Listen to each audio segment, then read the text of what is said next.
तो फिल्म की शुरुआत एलियट और उसकी बेटी से होती है, जो एलियट के बॉस ओडेल के घर जा रहे हैं। ओडेल को लास्ट स्टेज कैंसर है, इसीलिए वो एलियट को कंपनी का नया वाइस प्रेसिडेंट बनाना चाहता है। एलियट बहुत ज्यादा एक्साइटेड था। इनकी इन बातों के दौरान एलियट को ओडेल की कॉल भी आ जाती है, जो गुस्सा हो रहा था क्योंकि ये लोग 1 घंटा लेट थे। एलियट उसे सॉरी कहता है और अचानक ही उसे छींकें आने लग जाती हैं। उसे डस्ट एलर्जी हो गई थी। ऐसे में उसका ड्राइविंग से ध्यान हटता है और उनकी कार से अचानक कोई टकरा जाता है। बाहर निकलकर इन्होंने देखा कि एलियट ने एक बेबी यूनिकॉर्न को हिट कर दिया था और अब वो दर्द में कराह रहा था।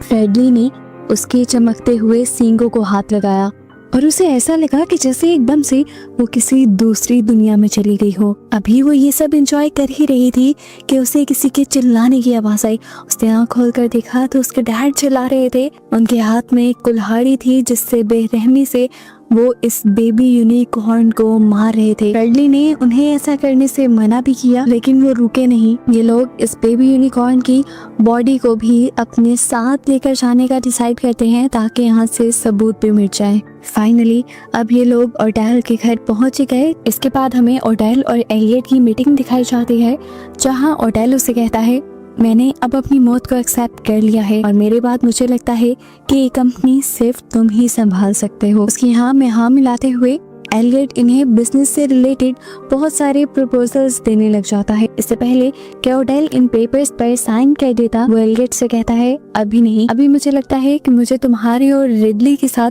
थोड़ा सा और टाइम स्पेंड करना चाहिए।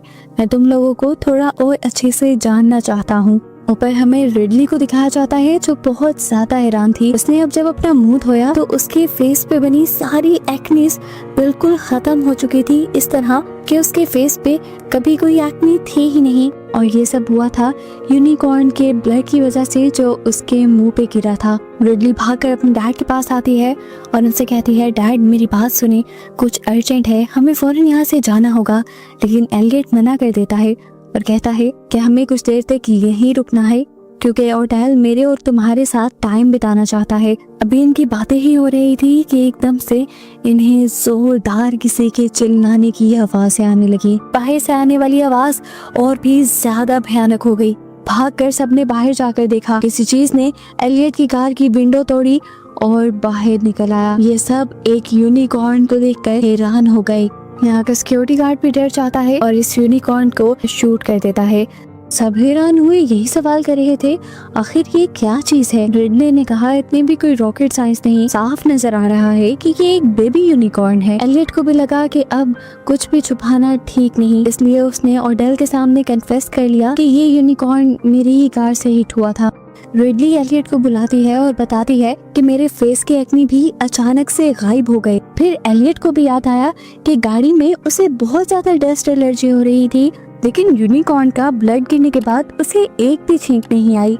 एलियट को ये भी याद आया कि जब वो ओडेल को पेपर्स दिखा रहा था तो एकदम से उसे नजर आना भी बंद हो गया था, और जब उसने चश्मा उतारा तो उसे ठीक नजर आने लगा, यानी उसकी अब नजर भी ठीक हो गई थी। रात में अब एलियट रिडली से मिलने के लिए आता है, जो परेशान बैठी थी। वो रिडली से सवाल करता है, तुमने जब यूनिकॉर्न का हॉर्न पकड़ा था तो क्या तुमने कुछ देखा था? वो बता देती है कि मैंने यूनिकॉर्न के साथ एक अजीब सा कनेक्शन फील किया था और अब मुझे ये लग रहा है कि हमने यूनिकॉर्न ओडेल की फैमिली को देखकर बहुत ही ज्यादा बुरा किया है। वो मुझे लालची लग रहे हैं। वो उसे कहती है, हम यूनिकॉर्न को आजाद करवा के यहाँ से चलते हैं, पर एलियट ने उसे मना कर दिया और कहा, ऐसा सोचना भी मत, प्रमोशन रुक जाएगी। उसकी खुदगर्जी को देखते हुए रिडली ने गुस्से में उसे कमरे से बाहर निकाल दिया और खुद अपनी फैमिली की पिक्चर्स देखने लगी। अपनी मॉम की एक पिक्चर के पीछे वो यूनिकॉर्न की एक सीनरी देखती है और फौरन यूनिकॉर्न्स की हिस्ट्री के बारे में सर्च करने लग जाती है। हिस्ट्री पढ़ते हुए उसे पता चला कि बहुत सारे हंटर्स और बादशाहों ने यूनिकॉर्न्स को हंट करने की कोशिश की, लेकिन कोई भी कामयाब ना हो सका सिवाय एक अच्छी साफ दिल लड़की के। उस लड़की के जरिए आखिर उन्होंने उस यूनिकॉर्न को मार दिया। मारकर उसे एक कैसल में रखा गया, जिसके बाद से उसे शाही गुलाम बना लिया गया। लेकिन फ्रेंच रेवोल्यूशन के बाद यूनिकॉर्न की ये कहानियां बदलने लगी और इन कहानियों में यूनिकॉर्न्स को मॉन्स्टर्स दिखाया गया। ये सब सर्च करने के बाद वो सो गई और उसे रात में बहुत ही डरावने जंगलों के ख्वाब आए। खैर सुबह जब उठी तो उसे और एलियट को टेस्ट के लिए ले जाया गया, क्योंकि उनकी बॉडी पे यूनिकॉर्न ब्लड लगा था। डॉक्टर्स और साइंटिस्ट की टीम ये देखना चाहते थे कि यूनिकॉर्न के ब्लड ने उनकी बॉडी में क्या क्या चेंजेस किए हैं। ऑडेल ने अपने ही घर पे पूरी साइंस लैब खोल ली थी, जहाँ पे अब उस यूनिकॉर्न को भी टेस्ट किया जा रहा था। काफी कुछ जानने के बाद डॉक्टर सॉन्ग, जो कि सबसे बड़े साइंटिस्ट थे, वो इन सबको प्रेजेंटेशन देते हैं और बताते हैं कि यूनिकॉर्न के अंदर कितनी यूनिक एबिलिटीज हैं। उसका ब्लड और सींग किसी को भी हील करने की ताकत रखते हैं। तभी यहाँ पर डॉक्टर भाटिया यूनिकॉर्न के यूनिक हॉर्न्स के बारे में बात करने लगती है, जो बायो इलेक्ट्रिकल सिग्नल रिलीज कर रहे थे।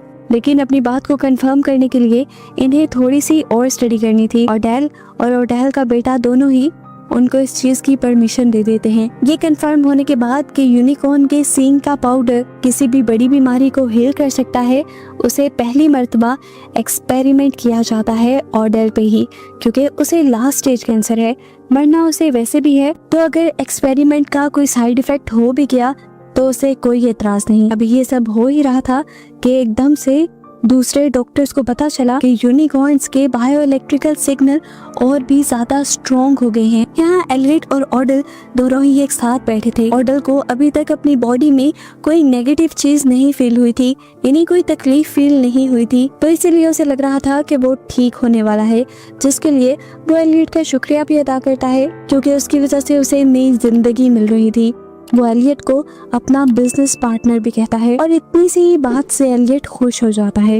इधर ऑडेल का बेटा नोटिस करता है कि रिडली अभी भी यूनिकॉर्न्स के बारे में रिसर्च कर रही है। थोड़ी ही देर में हम देखते हैं कि यहाँ पर ऑडेल आ गए। सभी लोगों के साथ साथ डॉक्टर सॉन्ग खुद तक हैरान थे कि चंद ही घंटों में लास्ट स्टेज कैंसर पूरी तरह ठीक किस तरह हो सकता है। ऑडेल की पूरी फैमिली और एलियट भी खुश था, लेकिन रिडली अनकंफर्टेबल नजर आ रही थी। ऑडेल अब डॉक्टर सॉन्ग से कहता है कि यूनिकॉर्न को तैयार करो, इसे हम अपने हेडक्वार्टर लेकर जाएंगे और इस पर और ज्यादा टेस्ट करेंगे, ये जानने के लिए कि इससे और क्या क्या हो सकता है। असल में ऑडेल की फार्मास्यूटिकल कंपनी ही थी, लेकिन डॉक्टर सॉन्ग उन्हें यहाँ पर एक बुरी खबर देते हैं कि यूनिकॉर्न के इन सेल्स को रेप्लिकेट नहीं किया जा सकता। तो ऑडेल की वाइफ ने कहा, तो क्या हुआ, हम इसे फिर भी एडवर्टाइज करेंगे, क्योंकि जितनी कम सप्लाई उतनी ज्यादा डिमांड और उतना ज्यादा ही मुनाफा। यहाँ रिडली यूनिकॉर्न की हिस्ट्री उठाए इन लोगों से बात करने की कोशिश में थी, लेकिन कोई भी उससे बात नहीं करना चाह रहा था, क्योंकि सभी अपने इस नए प्रोडक्ट की एडवर्टाइजमेंट में बिजी हो चुके थे। खुशी में ये लोग यूनिकॉर्न का ब्लड भी निकाल कर पी जाते हैं। रिडली से आखिर रहा नहीं जाता और वो इन सब का ध्यान अपनी तरफ करते हुए इन सब को बताती है कि 1000 साल पहले यूनिकॉर्न्स को मॉन्स्टर माना जाता था, क्योंकि यूनिकॉर्न्स के साथ जब भी कोई बुरा करता था, उन्हें हंट करने की या मारने की कोशिश करता था, तो उनके साथ जरूर कुछ बुरा हो जाता था। वो अपनी स्पीच एंड करते हुए कहती है, मेरा बस इतना ख्याल है कि हमें इस यूनिकॉर्न को आज़ाद कर देना चाहिए। लेकिन ये सारे मिलकर उसी पर तंज करने लग जाते हैं, उसी को गलत कहने लग जाते हैं और ऑडेल तो गुस्से में एलियट को कुछ इस तरह से घूरता है जैसे वो कह रहा हो, देखो अपनी बेटी को क्या कह रही है। रिडली जान गई थी कि ये लोग तो लालच में बिल्कुल पागल हो चुके हैं। वो फैसला करती है कि मैं तो इनका साथ नहीं दूंगी। वो अपने डैड को भी वार्न करती है, लेकिन उसके डैड उसके साथ चलने पे नहीं मानते और वो गुस्से में घर से बाहर आ जाती है यहाँ से जाने के लिए।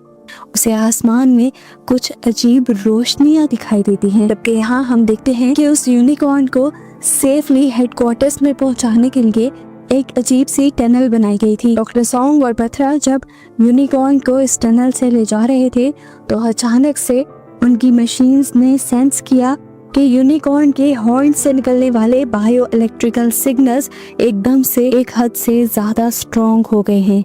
इससे पहले कि ये कुछ करते, यहाँ पूरे एरिया की लाइट भी चली जाती है और सारी इलेक्ट्रॉनिक डिवाइसेस भी बंद हो जाती हैं।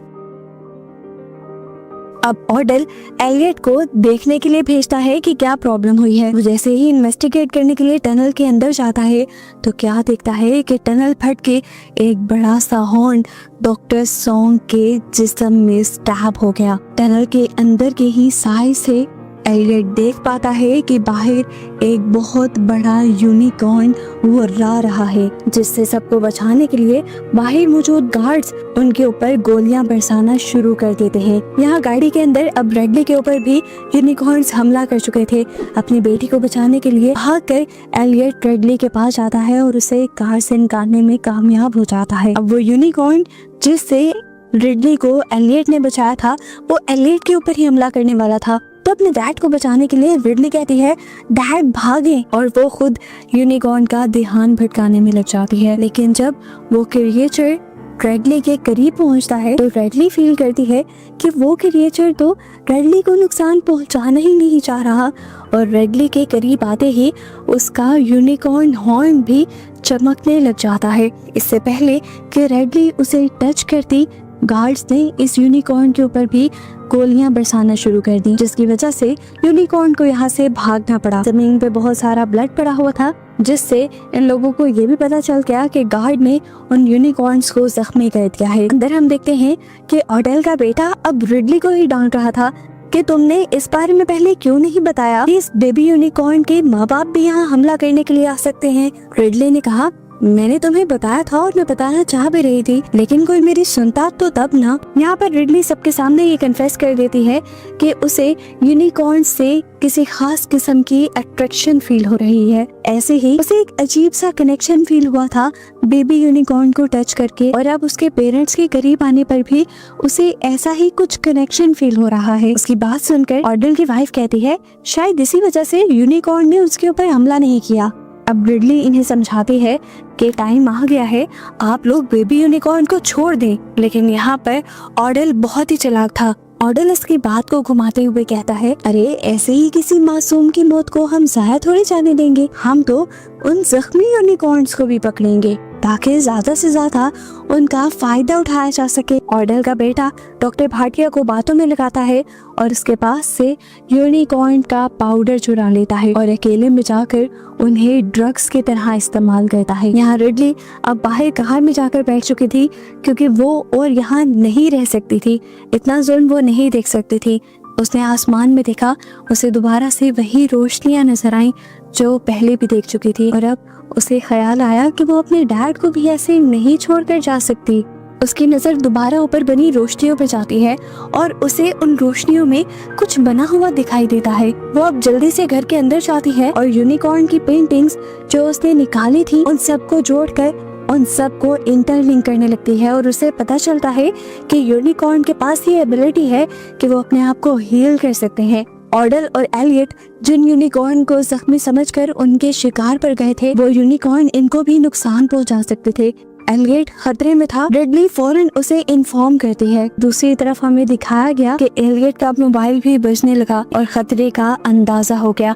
इतने में ही सामने से उसने एक रोशन यूनिकॉर्न अपनी तरफ आते हुए देखा।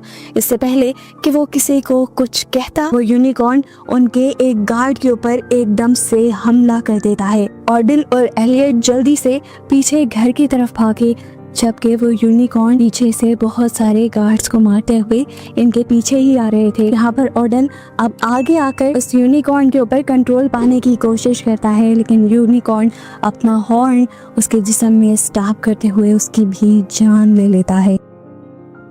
ये लोग जल्दी से घर के अंदर आकर सारे दरवाजे घर के बंद कर लेते हैं। एलियट किसी को भी घर से बाहर ना निकलने को कहता है। अब ये लोग पुलिस को इन्फॉर्म करने वाले थे, लेकिन बाहर से यूनिकॉर्न्स ने इनका कनेक्शन खत्म कर दिया। यहाँ की पावर सप्लाई कट कर दी उन्होंने। ये लोग बाहर कैसे जाते हैं, इलेक्ट्रिक गेट भी बंद हो चुका था। ऑडेल की वाइफ यहाँ पर सजेस्ट करती है कि किसी को तो सबको बचाने की जिम्मेदारी लेनी होगी, किसी को तो उन यूनिकॉर्न्स को डिस्ट्रैक्ट करना होगा और जाकर वो गेट खोलना होगा। ऑडेल की वाइफ ये काम देती है एलियट को और डॉक्टर भाटिया को। ये दोनों ही शौक थे, लेकिन अब क्योंकि इन्हें इनके बॉस का ऑर्डर मिला था तो इन्हें करना ही था। बेबी यूनिकॉर्न का हॉर्न एक सेफ केस में डालने के बाद डॉक्टर भाटिया दुखी होकर एलियट से कहती है हमें किसी का भला नहीं सोचना चाहिए, हमें सबसे पहले अपना ही सोचना चाहिए। ये ऑडेल और उन जैसे लोग बहुत ही ज्यादा खुदगर्ज होते हैं, इन्हें बस अपने फायदे से और अपने आप से मतलब होता है, ना कि हमसे। वो उसे कहती है कि तुम्हें भी इन पर डिपेंड नहीं करना चाहिए था। ये लोग अब यूनिकॉर्न को बाहर लेकर जाने लगते हैं ताकि ये यूनिकॉर्न अपने पेरेंट्स से मिल पाए, जबकि दूसरी तरफ इन्होंने बाहर का दरवाजा खोल दिया था। ब्लिंडा यानी होटल की वाइफ जल्दी से बाहर आती है और यहाँ से भागने की कोशिश करती है। तब उसे याद आता है कि उसका बेटा तो अंदर ही रह गया। वो तो अंदर बैठा अभी भी यूनिकॉर्न के पाउडर को ड्रग्स की तरह एंजॉय कर रहा था, क्योंकि अब उसे ड्रग्स की तरह इनकी एडिक्शन हो गई थी। बाहर जब यूनिकॉर्न देखते हैं कि इनके बेटे का हॉर्न यानी सींग गायब है, तो वो गुस्से में डॉक्टर भाटिया को ही मार डालते हैं। हम देखते हैं कि एलियट अपनी बेटी रेडली को लेने के लिए घर आया था और ऑर्डल की वाइफ अपने बेटे को। तभी वो लड़का नीचे उतर कर आया जो अभी रेडली की प्रिंट की हुई यूनिकॉर्न स्टोरीज वाली पिक्चर्स देख कर आया था। वो इन सबसे कहता है कि रेडली का आइडिया बकवास था बेबी यूनिकॉर्न को छोड़ने का। हालांकि उन्हें तो रेडली खुद भी कंट्रोल कर सकती थी, क्योंकि इन पिक्चर्स में साफ पता चल रहा था कि जब बड़े बड़े सुरमा उन यूनिकॉर्न्स के आगे हार गए, तब एक खूबसूरत कवारी लड़की ने आकर उनको कंट्रोल किया था। वो अब यूनिकॉर्न को रेडली के जरिए पकड़ने का हुक्म दे देता है और एलियट के हाथ से यूनिकॉर्न का सींग भी छीन लेता है, जो वो बाहर यूनिकॉर्न्स को वापस देने जा रहे थे। एलियट इनके लालच को देखकर अब बहुत पछता रहा था। वो अपनी बेटी को खतरे में क्यों डालता, इसीलिए उसने खड़े खड़े अपनी कंपनी से रिजाइन कर दिया। इनकी बातों के दौरान गुर्राते हुए यूनिकॉर्न बाहर से दरवाजा तोड़ते हुए अंदर आ गए। एलियट और रेडली जल्दी से जाकर एक लॉक कमरे के अंदर छुप गए, जबकि ये दोनों अभी बाहर ही थे। उसकी मॉम कहती है तुम ये हॉर्न यूनिकॉर्न्स को दे दो, लेकिन वो अपने ड्रग्स के लत की वजह से ऐसा करने से मना कर देता है। वो उसके हाथ से कंटेनर छीन लेती हैं, लेकिन उसमें तो अब हॉर्न था ही नहीं। हॉर्न असल में एलियट ने पहले से ही निकाल लिया था। रेडली एलियट के हाथ में वो हॉर्न देखकर बहुत ज्यादा हैरान हो जाती है और एलियट बताता है कि मैंने तुम्हें बचाने के लिए ही चुराया था, तुम जाओ यहाँ से, भाग जाओ, बाकी सब मैं यहाँ पर संभाल लूंगा। वो अपने डैड को छोड़कर नहीं जाना चाहती थी, लेकिन उसके डैड ने कहा तुम जाओ, ऐसे ही तुम्हारी मॉम से किया हुआ मेरा प्रॉमिस पूरा होगा। मैंने उनसे प्रॉमिस किया था कि मैं हमेशा तुम्हारा ख्याल रखूंगा। रेडली उनकी बात मानते हुए बाहर चली गई, जहाँ यूनिकॉर्न्स घूम रहे थे। यूनिकॉर्न्स उसके करीब आए, लेकिन करीब आने पर यूनिकॉर्न्स ने उसे कुछ नहीं कहा। वो तो उसकी गोद में बैठ गए। रेडली फूट फूट कर रोने लगी। यूनिकॉर्न्स को ऐसे आराम से बैठा देखकर शेफर्ड गिनी उस लड़के के दिल में दोबारा लालच आ जाता है और वो रिडली की गोद में लेटे हुए ब्लैक यूनिकॉर्न के पांव बांधना शुरू कर देता है ताकि वो उसे पकड़ सके। इससे पहले कि वो यूनिकॉर्न्स के साथ कुछ भी गलत करता, यहाँ पे एलियट आ जाता है जो अपने हाथ में पकड़े हुए यूनिकॉर्न के सींग को शेफर्ड के अंदर स्टैब करते हुए उसे मार देता है और उसकी लालच को भी यही खत्म कर देता है। इतनी दर्द और तकलीफ में भी शेफर्ड ने अपने हाथ में पकड़े हुए एरो से एलियट को जख्मी कर दिया। दर्द के जुनून में एलियट ने भी शेफर्ड को उठा के वहाँ से दूर फेंका और ये दोनों ही गिर गए। रिडली जल्दी से अपने डैड के पास आती है और देखती है कि उसके डैड अपनी आखिरी सांसें ले रहे थे। एलियट मर जाता है और रिडली रोने लग जाती है। उसके रोने पर ये दोनों यूनिकॉर्न्स अपनी अपनी सींग मिलाते हैं और यहाँ पे एक मजे का जादू करते हैं, जिससे एलियट के जिस्म में वो दोबारा जान डाल देते हैं, उसे दोबारा जिंदा कर देते हैं।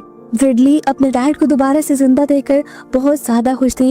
ये दोनों जुनून में एक दूसरे को गले लगा लेते हैं और इतने नहीं, यहाँ पुलिस भी पहुंच जाती है। जिन्हें लग रहा था कि यहाँ जितने भी लोगों की मौत हुई उसके पीछे रेडली और एलियट ही हैं, इसीलिए उन्होंने इन दोनों को पकड़ लिया। हालांकि एलियट और रिडली ने उन्हें सारी कहानी सुनाने की भी कोशिश की, लेकिन ऐसी फिल्मी कहानी कौन सुनने को तैयार था।